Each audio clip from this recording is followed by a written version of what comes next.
Hi, friends. Sometimes during the week, I will walk through the empty fellowship hall and feel a little sad. It's just kind of a passing feeling when I'm passing through to do something in the sanctuary or run something to another part of the building. But it just feels like the fellowship hall is off because it is a fellowship hall. And during the week, a lot of the time, the hall stands empty, like it's not really living into the purpose of its life. And for sure, our fellowship hall is full all the time. It's probably the most used room in our building, with things like the grandparents group and the men's group that meets on Monday nights. We have Girl Scouts. The other day we had a daddy-daughter dance with St. Anselm's School.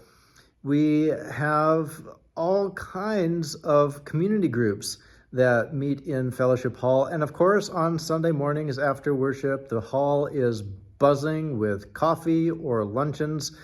And one of my first memories of CPC is gathering with you for a dinner in Fellowship Hall. I sat in a table just kind of right over there and had, for the first time, a slice of Dory Wenger's strawberry rhubarb pie.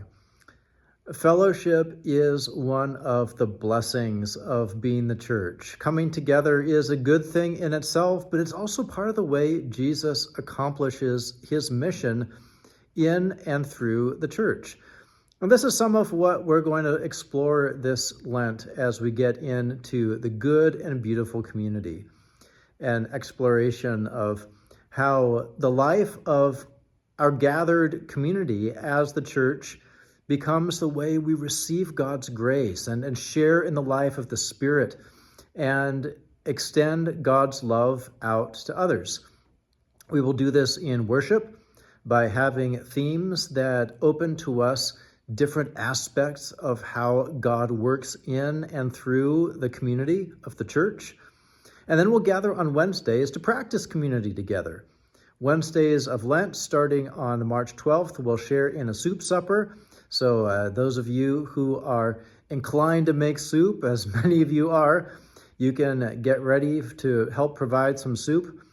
And then after about 45 minutes or so of just getting together for dinner, we'll gather in groups and explore the theme that we introduced in worship about how God makes the community of the church, people gathered around Jesus, to be kind of peculiar in how they live, but also encouraging and Christ-centered and reconciling and hopeful, and people who are prone to worship the God who is goodness and beauty itself. So Lent begins on Ash Wednesday, March 5th,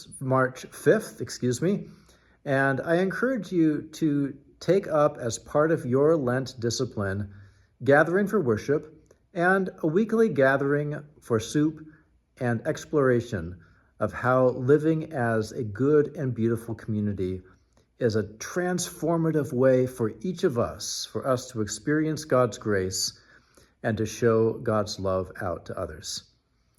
You are a wonderful grace for me, church, and I am so blessed to be part of this community, loving God, sharing relationships, serving others from the heart of Christ.